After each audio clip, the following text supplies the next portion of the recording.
Hey guys, welcome back to one more mini vlog. ఈరోజు ఇంకో ప్లేస్కి వెళ్తున్నాం. ఎక్కడ అనుకుంటున్నారా? బైన్సాలో ఉన్న గడ్డనవాగు ప్రాజెక్ట్. మీలో ఎంతమందికి తెలుసో నాకు కామెంట్ చేసి చెప్పండి. సో మేమైతే 3:30 కల్లా స్టార్ట్ అయిపోయినాం. మేమైతే ఫస్ట్ టైం వెళ్తున్నాము అక్కడికి. నేను అన్న వదిన ముగ్గురం వెళ్తున్నాం. సో ఇక్కడ మా అన్న ఎక్స్ప్లెయిన్ చేస్తున్నాడు అన్నమాట, ఈ చైన్లు ఎవరెవరివి అని. మేమైతే వెళ్ళగానే పానీపూరి తిన్నాము. మాకు కావాల్సిన కొన్ని స్నాక్స్ అయితే తీసుకున్నాం, like drinks, ice creams, chocolates, sweets అయితే తీసుకున్నాము. ఎందుకంటే లోపలికి వెళ్తే మాకు అక్కడ స్నాక్స్ ఏమి ఉండవు. సో ఒకవేళ కొనుక్కోవాలన్నా కూడా మేము బయటికి వచ్చే కొనుక్కోవాలి. అక్క వాళ్ళు నువ్వు తీసుకోవాలి, వాళ్ళు పోయిండు పానీపూరికి నాకు కనుక్కోవాలి ఇంటికి వచ్చిపోయిండు వీళ్ళు. నేనైతే అసలు ఎక్స్పెక్ట్ చేయలేదు, కానీ చాలా అంటే చాలా బాగుంది వ్యూ అయితే.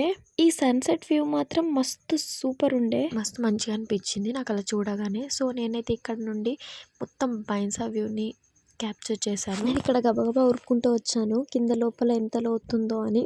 కానీ ఈవినింగ్ టైంలో మాత్రం మస్తు అంటే మస్తు ఉండే వ్యూ అయితే. మీరు ఒకవేళ వెళ్తే కామెంట్ చేయండి. నేను వెళ్ళినప్పుడైతే ఎక్కువ వాటర్ ఏం పడలేదు, సో గేట్స్ ఏం ఓపెన్ చేయలేదు.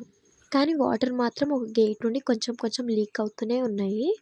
ఇక నాకైతే సన్సెట్ అన్న సన్ వ్యూ అన్న మస్తు ఇష్టం. కానీ నేనైతే ఎప్పుడు సన్సెటే ఎంజాయ్ చేస్తాను, ఎందుకంటే నేను మార్నింగ్ 11 కాబట్టి. మేము తెచ్చుకున్న డ్రింక్స్కి న్యాయం చేయాలి కదా. సో మేమైతే కూర్చొని ముచ్చట్లు పెట్టుకుంటూ డ్రింక్స్, స్నాక్స్ అయితే తినేసినాం. ఆ వ్యూని చూస్తూ ఉండిపోయినా మస్తు ఉండే. దాని తర్వాత ఒక సూపర్ మార్ట్కి వెళ్ళి గ్రాసరీస్ తీసుకుని వచ్చేసినాం. నచ్చితే లైక్ షేర్ చేయండి. Thank you guys.